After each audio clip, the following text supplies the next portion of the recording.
সকাল সকাল তো একেবারে মনটা খারাপ হয়ে গেল, কারণ খেতে গিয়েও আবার রুমে এসে খাবার বানাতে হলো, কারণ আজকে মেসে দিয়েছে নিঙানো আর গন্ধওয়ালা মুড়ি।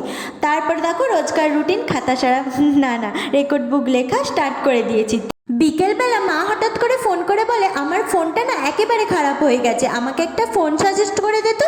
আমি বললাম ঠিক আছে, কিন্তু মাকে তো আমার এটাই সাজেস্ট করতে ইচ্ছা করছিল যে মা আমার ফোনটাও খারাপ হয়ে গেছে, আমারটাও একটু দেখো, কিন্তু না না। তারপরে দেখো সন্ধেবেলা হতেই চলে গেছিলাম মন্দিরে, আর আজকে দেখো মন্দিরটা একেবারে ফাঁকা ফাঁকা, কারণ আজকে হলো সোমবার। আর জানো তো আগের দিন মন্দিরে যাওয়ার সময় জুতো খুলে গেছিলাম বাইরে, আর এসে দেখি এই যে এনারা দুজন জুতো মানে মিতালির আর অনন্যার জুতো একেবারে ছিঁড়ে দিয়েছে।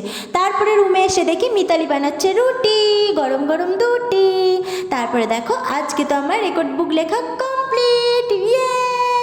তাহলে চলো আজকে আমি যাই, আর তোমরা যেতে যেতে আমার চ্যানেলটাকে লাইক এন্ড সাবস্ক্রাইব করে দাও। টাটা।